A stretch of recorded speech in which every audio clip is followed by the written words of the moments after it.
Millionaire finds ex at her mom's funeral with twin girls who have her hazel eyes. Mrs. Vale, are you okay? A funeral usher touched her elbow as she gripped the back pew. Across the room, Leah finally noticed her. Their eyes locked. And in that frozen moment, what would you do if you found out you had children? Your biological children who'd been kept from you for nearly 2 years. Hi viewers, kindly tell us where you're watching from and what time it is. Warm welcome to the family. Enjoy the story. The moment Sienna Vale stepped into that worn-out Charleston chapel, her world stopped spinning. 20 feet away stood Leah Brooks, the woman who'd vanished from her life 2 years ago without a trace, without a goodbye, without a reason. But it wasn't Leah who made Sienna's knees buckle. It was the two little girls clutching Leah's hands. Twin toddlers with deep golden hazel eyes, the exact shade that had marked Vale family members for generations. Eyes just like Sienna's own. Blood rushed from Sienna's face as reality crashed down. Those children, those beautiful little girls in matching white dresses, had her eyes. Her family's eyes, a genetic marker as distinctive as a fingerprint. These were her daughters. Somehow, impossibly, these were her children. Ms. Vale, are you okay?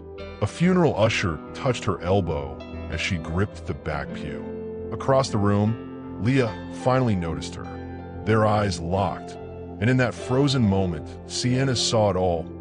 Guilt, fear, defiance. Have you ever discovered your entire life was built on a lie? That people you trusted conspired to hide the most important truth you'd ever need to know? What would you do if you found out you had children, your biological children, who'd been kept from you for nearly 2 years? Follow me through the twisted web of secrets that connects a tech billionaire, a struggling nurse, and twin little girls caught between two mothers who never expected to face each other again. This is where the truth begins to crack open, at a funeral where the dead weren't the only ones with secrets buried deep. Leah Brooks hadn't slept more than 4 consecutive hours in 18 months. Not since Maya and Zoe came screaming into the world 6 weeks early, tiny and perfect with their matching golden eyes. Come on, babies. Mommy's got class in an hour.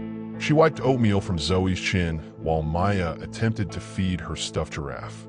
The cramped apartment kitchen smelled like coffee and baby wipes, the permanent scent of single motherhood. Leah's phone buzzed. Another hospital bill. Another reminder that her mother's funeral had drained what little savings she'd managed to scrape together. 2 night shifts a week at Charleston Memorial, full-time nursing classes, and twin toddlers who needed everything. The math never worked. Ms. Leah, Mrs. Washington from next door, poked her head in. I could take the girls today while you're at class. Thank God for you. Leah's smile didn't reach her eyes. Mom used to, her voice caught. Mrs. Washington squeezed her shoulder. Your mama will be proud of you, child. Raising these babies alone, still finishing school. Alone. The word echoed as Leah packed the diaper bag. Not entirely by choice. Not if things had been different. Her phone lit up with a news alert. Vale Technologies announces revolutionary AI security protocol. Leah's thumb hovered over the notification. She clicked, stomach tightening at the photo of Sienna Vale at a podium. Confident, polished, beautiful. A woman whose life had continued uninterrupted while Leah's had exploded. The twins babbled happily, Zoe's eyes, those unmistakable Vale eyes, crinkling as she laughed. Your other mother is very important, Leah whispered when Mrs. Washington stepped out. Too important for us. Her phone dinged with a text from an unknown number. I heard about your mom. I'm coming to the funeral. The phone slipped from Leah's hand, clattering to the floor as both babies turned to look at her, curious about the sudden noise. No, she whispered.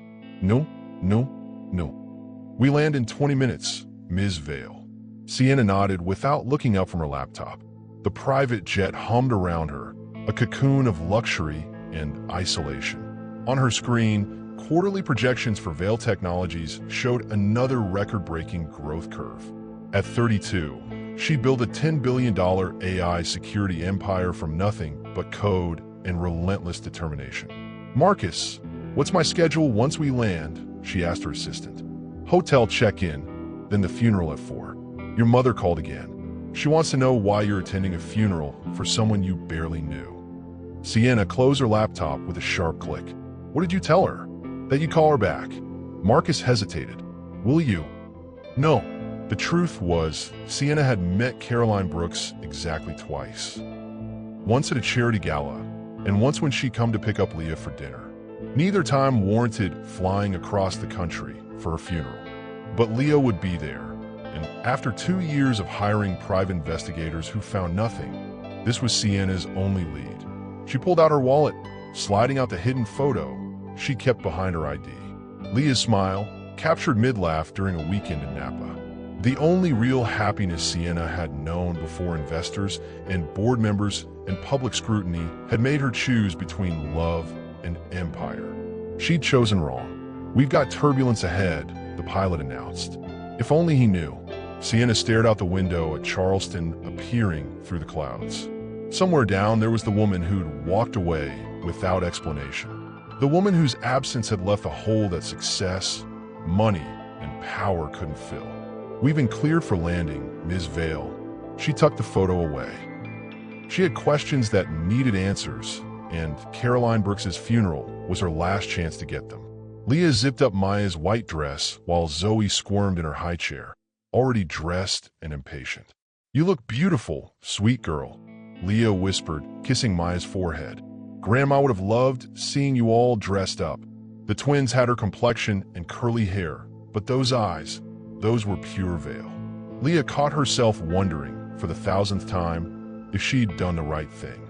Her phone rang. Jasmine, tell me you're not freaking out, her best friend said without preamble. She texted me, Jazz. She's coming today. Holy shit, what are you going to do? Leah adjusted Maya's bow. What can I do? It's my mother's funeral. You could leave town. With what money? To go where? Leah laughed bitterly.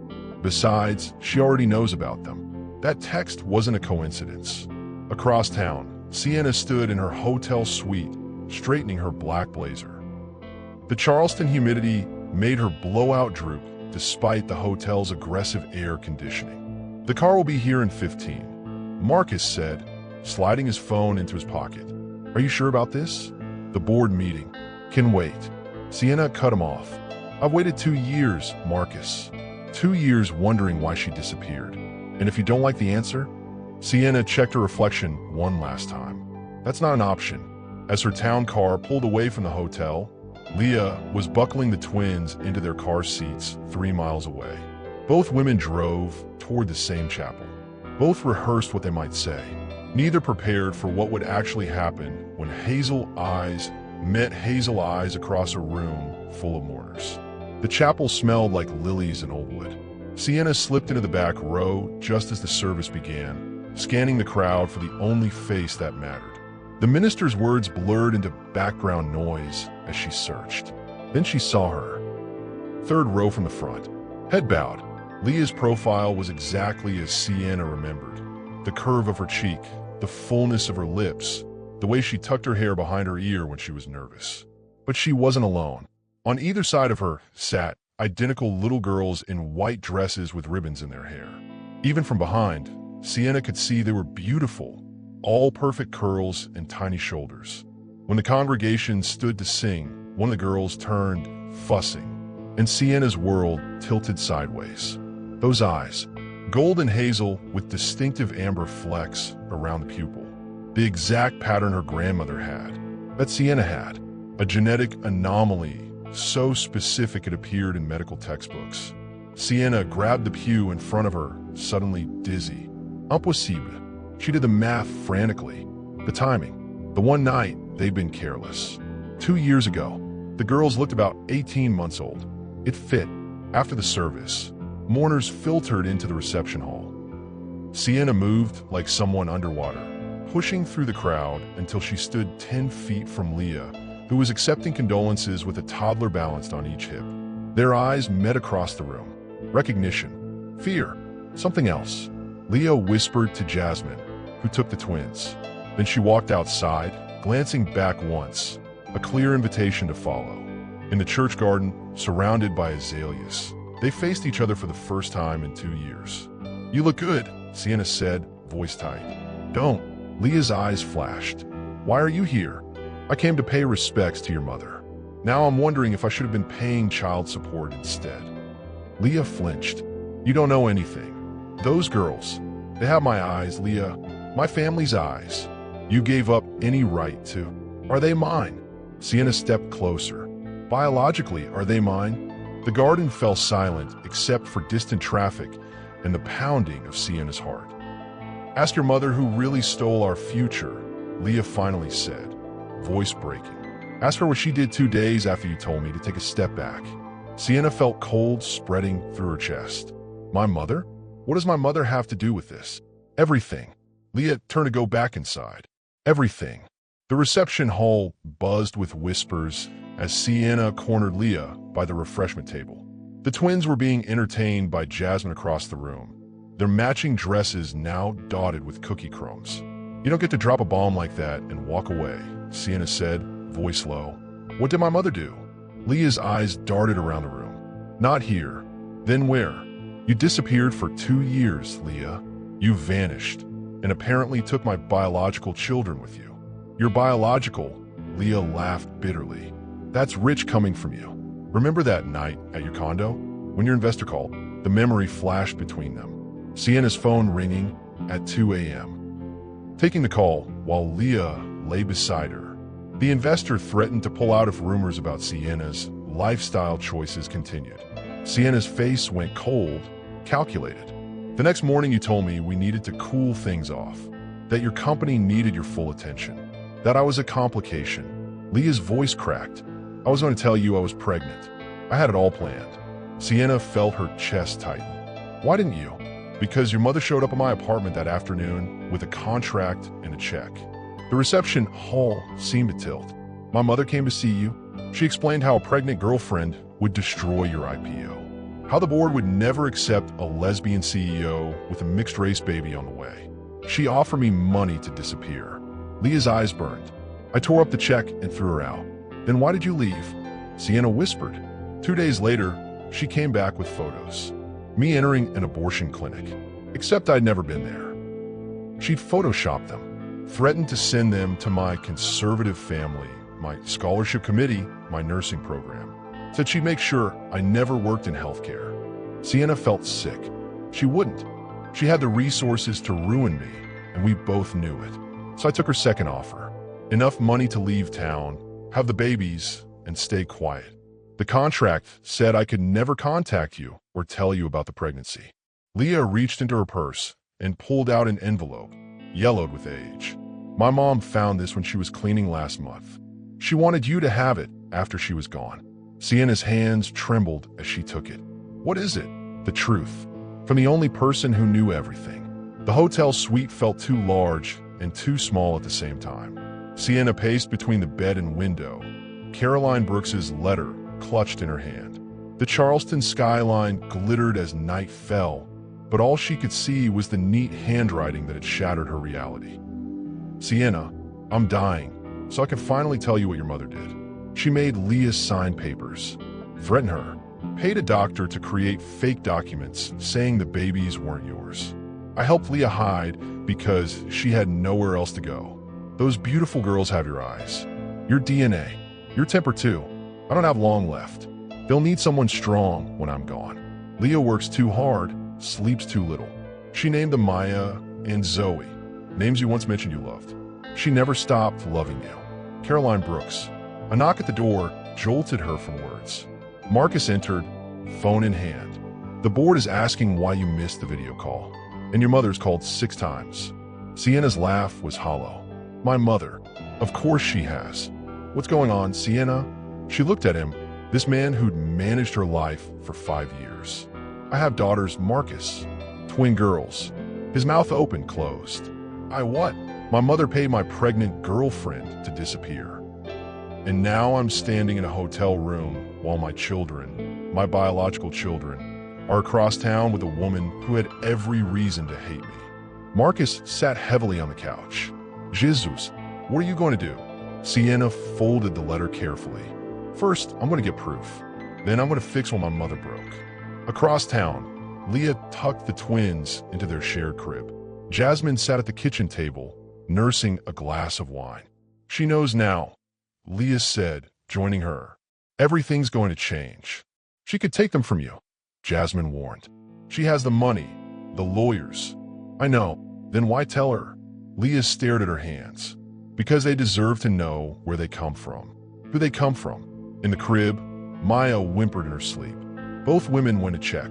The toddler settled as Leah stroked her hair, her tiny fist clutching a business card Sienna had pressed into Leah's hand at the funeral. The golden eyes that had given everything away remained closed in peaceful sleep, unaware of the storm brewing around them. What do you mean you're extending your stay? The board chairman's voice crackled through Sienna's phone. The Microsoft partnership meeting is tomorrow. Sienna watched the sunrise from her hotel balcony. She hadn't slept. Family emergency. You don't have family in South Carolina. A bitter smile crossed her face. Turns out I do. Marcus will represent me at the meeting. This isn't like you, Sienna. The IPO is 8 weeks away. We need you focused. I am focused, she said, ending the call before he could respond. Her phone immediately lit up with a text from an unknown number.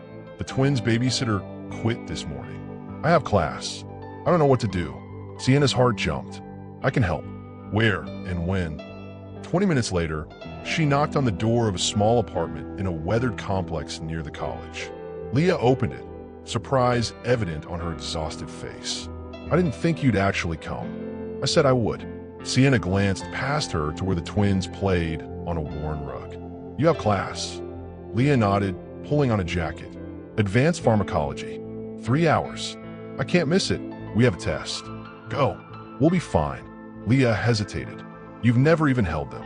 I learned fast. Sienna stepped inside. That's Zoe with the purple clip, right? And Maya with the green. How did you? I noticed yesterday. Sienna set down her bag. Their favorite foods? Nap schedule? Allergies? For the first time, Leah's expression softened. There's a note on the fridge with everything. Thank you for this. After Leah left, Sienna stared at the twins, who stared back with matching curiosity. Hi, she said awkwardly. Zoe toddled over, offering a plastic block. Something cracked in Sienna's chest as she took it, those familiar eyes studying her face. 3 hours later, Leah returned to find Sienna reading to the girls, one on each knee. Maya's head rested against Sienna's chest, half asleep. They like you, Leah said quietly. They're incredible. Sienna's voice caught. I had DNA samples collected from their cups yesterday. Hope that was okay. Leah stiffened, and Sienna handed her phone over, showing the lab results. 99.7% probability. They're mine biologically. Our children. I never doubted it, Leah whispered. Not from the day they were born with those eyes. We need to talk about what happens next. Maya stirred against Sienna's chest, reaching up to touch her face with sticky fingers. Something primal and protective surged through Sienna's blood. These were her daughters, and she'd move heaven and earth to be part of their lives. The weather alert blared from Leah's phone at 5 a.m. Flash flood warnings. Hurricane force winds approaching. All flights canceled. She stared at the half-packed suitcase on her bed, panic rising. The plan had been simple. Fly to her cousins in Atlanta until she figured out what to do about Sienna and the DNA test. Now, they were trapped. Mama Rain. Zoe pointed at the window where water already streamed down in sheets. Yes, baby. Big rain coming. Leah dialed Jasmine, who didn't answer. The news showed flooded streets, down power lines. Her phone rang. Sienna, are you watching the weather? Where are you staying? No greeting, just concern. My apartment. We're fine. That complex is in the flood zone. I checked. The first floor will be underwater by noon. Leah glanced at the twins, then at the water already seeping under her front door. I'll figure something out. I have a suite at the Charleston Grand. 18th floor, generator backup. Pack what you need for a few days. Sienna, this isn't about us. It's about keeping them safe. 30 minutes later, Sienna's driver navigated through increasingly flooded streets, wipers fighting a losing battle against the downpour. The twins babbled excitedly about the big water, while Leah sat silent, a hastily packed bag at her feet. The hotel lobby bustled with other refugees from the storm. In the elevator, Maya reached for Sienna, who took her without hesitation. "She remembers you," Leah said quietly. "Is that okay? Does it matter what I think? You have rights now." The suite was larger than Leah's entire apartment. 2 bedrooms, a living area, kitchen. Floor-to-ceiling windows showcased the storm's fury as it lashed the city. "You take the main bedroom with the girls," Sienna said. "I'll use the second room." They settled into an awkward routine as the storm raged outside. Bath time, snacks, naps. 2 mothers circling each other cautiously while their daughters remained blissfully unaware of the tension. At 9 p.m., the power went out across the city. The hotel generator kicked in, providing minimal lighting. In the dim glow of emergency lights, Sienna found Leah on the balcony, watching the storm. "They're asleep," Sienna said, joining her. "Thank you for this." Leah gestured at the hotel. "For getting us out. You don't have to thank me for keeping my kids safe. They've been my kids for 18 months, Sienna. Mine alone." The accusation hung between them as lightning split the sky. "I didn't know," Sienna whispered. "If I had known, what? You would have chosen differently? Given up the company? Stood up to your mother?" "Yes." The simplicity of Sienna's answer seemed to surprise them both. "Yes, I would have." Day 3 of the storm. Charleston remained partially underwater, roads impassable. In the hotel suite, an uneasy routine had formed. Sienna worked remotely from the dining table, while Leah played with the twins on a blanket fort they'd built in the living room. The forced proximity had created a strange peace between them. Not forgiveness, not reconciliation, but something like a truce. "Try again, Maya. Say block." Leah held up a colorful cube. "Block." Maya clapped her hands. "That's right. Such a smart girl." Sienna watched over her laptop, heart aching at what she'd missed. First words, first steps, first everything. "They're advanced for their age," she observed, already stringing words together. Leah nodded. "The doctor says they're about 6 months ahead verbally. Wonder where they got that from." A small smile played at her lips, the first directed at Sienna since the funeral. "Definitely not me. I didn't talk until I was almost 3. Seriously? Miss CEO was a late bloomer. My mother had me in speech therapy by 4. Couldn't have a veil who didn't articulate properly. Something passed between them, understanding. They'd both been shaped by expectations neither had asked for." The twins toddled over to Sienna, Zoe tugging at her pants leg. "Up," she asked, arms raised. Sienna lifted her, still marveling at how natural it felt. "You want to see what Mommy S is working on?" "Mommy S?" Leah raised an eyebrow. "Too much. I just thought. They already call you Mommy and—" "It's fine," Leah interrupted, but her eyes were soft. "Actually, it's good. They should know we're both their mothers." Later, after the twins were asleep, they sat on opposite ends of the couch with glasses of wine, listening to the storm. "Tell me about when they were born," Sienna said quietly. Leah took a long sip. 28 hours of labor. Your mother's money covered a nice birthing center, but it was still the hardest thing I've ever done. You were alone. My mom was there, held my hand through all of it. Leah's eyes grew distant. Maya came first. Zoe followed 7 minutes later. They put them on my chest, and all I could see were those eyes. Your eyes. "I'm so sorry I wasn't there." "Are you? Really? Your company just hit $10 billion in valuation. Would you trade that?" The question hung between them as lightning illuminated the room. "In a heartbeat," Sienna whispered, surprising herself with the truth of it. From the bedroom came a soft cry. Both women rose instinctively. "I've got it," Leah said. "Let me, please." Their fingers brushed as they both reached for the door handle. Neither pulled away immediately. "We can both go," Leah suggested. As they entered the darkened room together, something shifted between them. Not forgiveness yet, but possibility. The storm broke on the 5th day, leaving Charleston battered but standing. Sienna stood at the hotel window, phone pressed to her ear, tension visible in every line of her body. "Marcus, what exactly did they publish?" She listened, face paling. On the screen of her tablet, the headline screamed, "Tech Billionaire's Secret Family Revealed." Below it, a grainy photo showed Sienna carrying one of the twins through the hotel lobby. "How did they find out?" she whispered, glancing toward the bathroom where Leah was bathing the girls. Leah emerged minutes later, twins wrapped in fluffy towels. Her smile vanished when she saw Sienna's face. What happened? Sienna turned the tablet. Leah gasped, grabbing it. No, no, no.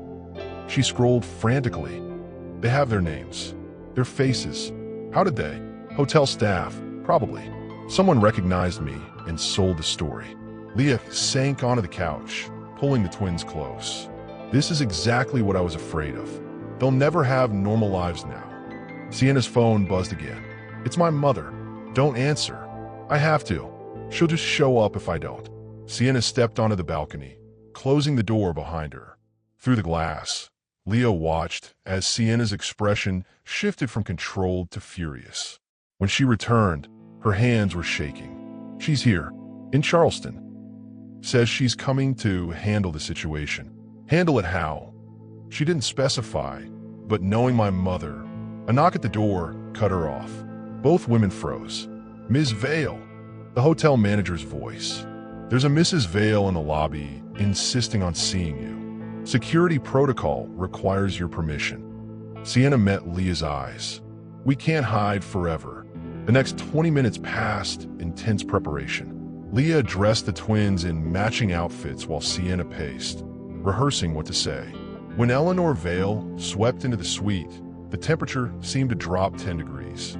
Tall, elegant, with the same hazel eyes that had exposed her deception, she surveyed the scene with cool detachment. Sienna, darling, what mess you've made. Her gaze flickered to Leah, then the twins. These are the children, then? Your grandchildren, Sienna corrected, standing protectively between her mother and the rest of the room. Maya and Zoe. Eleanor's lip curled slightly. We need to discuss this privately. Anything you have to say can be said in front of Leah. Very well. Eleanor set her purse down. I've spoken with the PR team. We'll issue a statement saying these children are the result of a planned donation to a friend. No mention of biological connection. Leah stood, children clutched to her sides. Excuse me. The board is in crisis mode. Sienna. The conservative investors are threatening to pull out. 8 weeks before the IPO, you can't afford scandal. A scandal? Sienna's voice rose. You mean my children? Lower your voice. Eleanor's gaze hardened. I found these in my safe. She withdrew a folder. Might be of interest. Sienna opened it, then staggered back. DNA test results. Dated 2 years ago. Stating definitively, not a biological match. You forged medical records. Sienna's voice was deadly quiet. You created fake DNA tests. I protected your future. Eleanor turned to Leah and compensated her quite generously. As I recall, the lobby erupted in chaos as hotel security attempted to separate the 3 women. Guests recorded the spectacle on phones as Eleanor Vale was escorted out, still calling threats over her shoulder. And in the middle of it all, 2 little girls with golden eyes watched, confused, as their world exploded around them. The press conference was Sienna's idea. We control the narrative, or it controls us. 3 days after the lobby confrontation, she stood before a wall of microphones in the Charleston Grand's conference room. Leah sat off camera, twins on her lap, heart pounding as Sienna stepped up to the podium.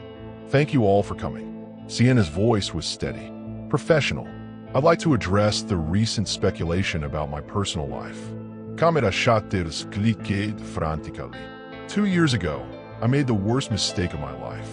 I allowed fear of public opinion, fear of losing investors, fear of disappointing my family, to dictate my actions. I chose my company over the woman I loved. Leah's breath caught. They hadn't discussed this part. What I didn't know was that my partner was pregnant with twin girls. What I didn't know was that my mother paid her to disappear and created falsified medical records to hide my biological connection to these children. Gasps rippled through the room. I discovered this deception only days ago when I attended the funeral of Leah Brooks's mother.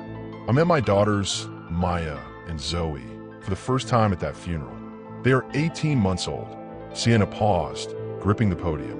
I'm taking full responsibility.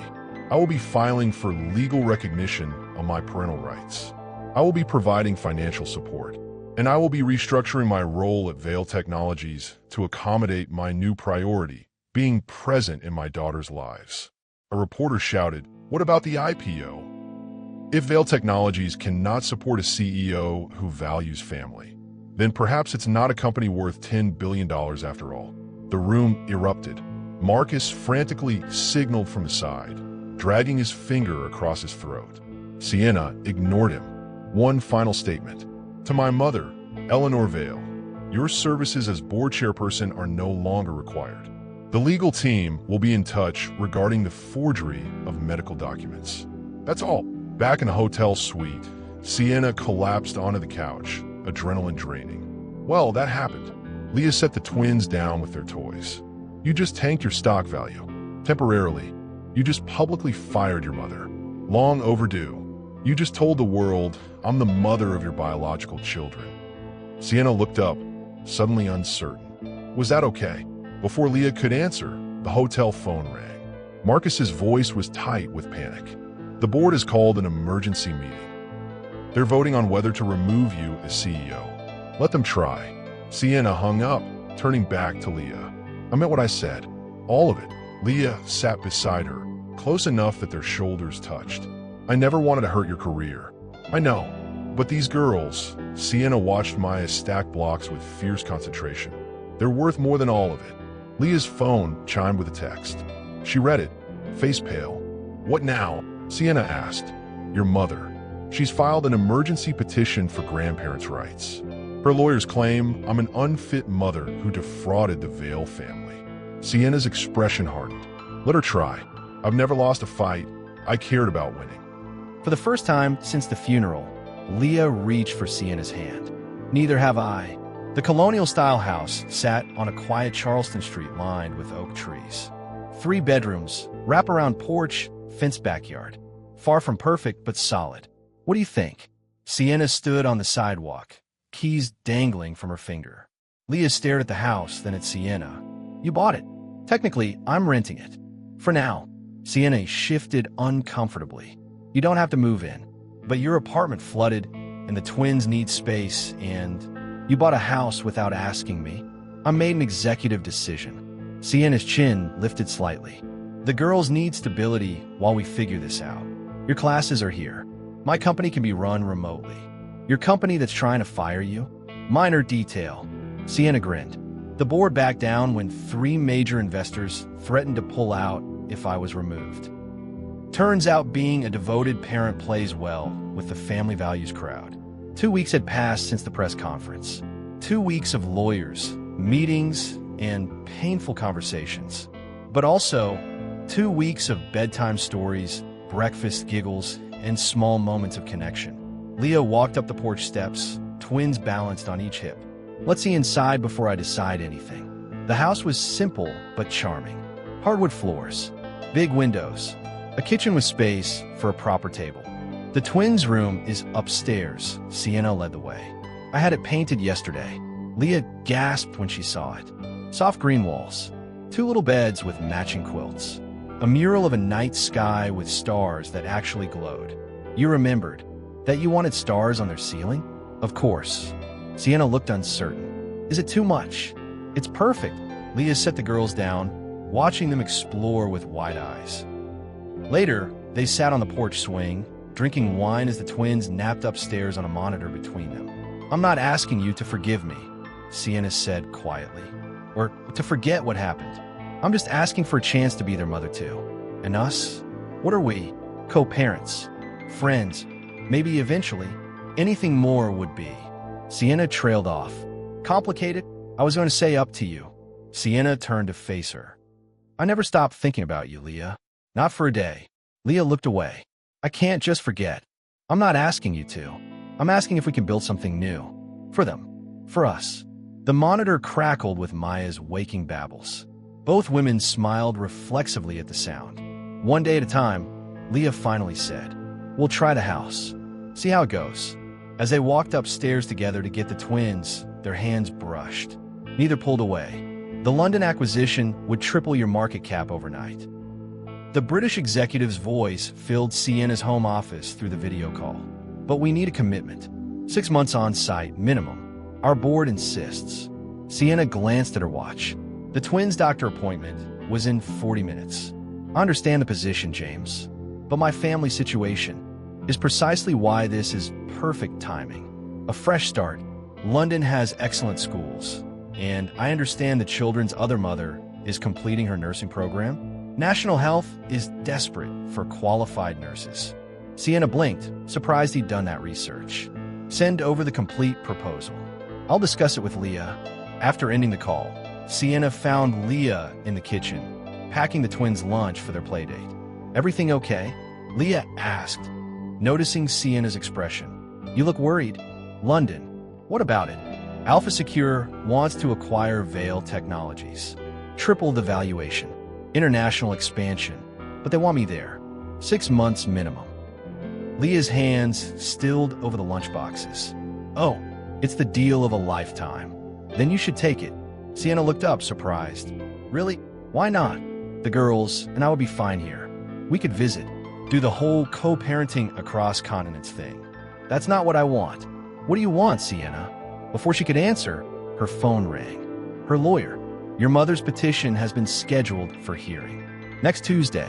That's fast. She's pushing hard. Her lawyers are painting Leah as a gold digger who trapped you. They've got affidavits from doctors claiming the DNA test you revealed was the fake one. Sienna's grip tightened on the phone. Can she win? It's complicated. South Carolina has strong grandparental rights statutes, and she's got deep pockets. After hanging up, Sienna relayed the news to Leah, who sank into a chair. She won't stop, will she? Leah whispered. Not until I make her. They drove to the pediatrician in tense silence, the twins babbling happily in their car seats, oblivious to the adults' worry. In the waiting room, Sienna's phone lit up with urgent messages. The board, the London executives, her PR team, all demanding immediate attention. Ms. Vale, the receptionist approached. Your assistant called. Said there's an emergency board meeting in 20 minutes that requires your virtual presence. Sienna looked at the twins, playing with blocks on the colorful rug. At Leah, filling out paperwork. Tell them I'll be unavailable for the next hour. But my daughters have a doctor's appointment. The board can wait. Later that afternoon, Sienna sat across from the board on a video call, her decision made. The London offer is excellent, she told them, but I'll only accept under the following conditions. I work remotely for all but 1 week per month. My family relocates with me when I travel, and my mother's shares are bought out immediately. That's not what Alpha Secure proposed, the chairman spluttered. Then they can find another company to acquire. Sienna's voice was firm. My family comes first now. Any business decision that doesn't accommodate that reality is off the table. The call ended with ultimatums and threats. Sienna closed her laptop, exhausted. She found Leah on the back porch, watching the twins play in the yard. I turned down London, she said, sitting beside her. At least their version of it. You didn't have to do that. Yes, I did. Sienna watched as Zoe toddled across the grass, determined to keep up with her sister. I've already missed too much. The courthouse steps teemed with reporters. Camera crews lined the walkway as Sienna and Leah climbed toward the entrance, flanked by their legal team. Ms. Vale, is it true your mother claims Leah Brooks defrauded your family? Leah, did you hide the pregnancy for money? They pushed through the crowd, hands linked for stability in the chaos. Inside, the courtroom was quieter but no less tense. Eleanor Vale sat at the plaintiff's table, elegant in navy blue, a team of lawyers surrounding her. All rise. The judge entered, an older woman with shrewd eyes and a no-nonsense demeanor. I've reviewed the filings in this matter. Before we proceed, I'd like to see counsel in chambers. 40 minutes of anxious waiting later, the attorneys emerged. Sienna's lawyer looked cautiously optimistic. The judge reviewed the evidence of document forgery. She's giving your mother one chance to withdraw her petition before she refers the matter to the district attorney for criminal investigation. Across the room, Eleanor's face was tight with fury as her lawyer whispered urgently in her ear. Finally, she nodded once, sharply. Petition withdrawn. The judge announced minutes later, "This matter is dismissed." Outside, the press had doubled. Eleanor slipped out a side entrance, but Sienna walked directly to the microphones, Leah beside her. "I have a brief statement." The crowd quieted immediately. "Today, my mother withdrew her petition for grandparental rights. This ends her legal attempts to interfere with my family." Cameras clicked frantically. "I want to be crystal clear.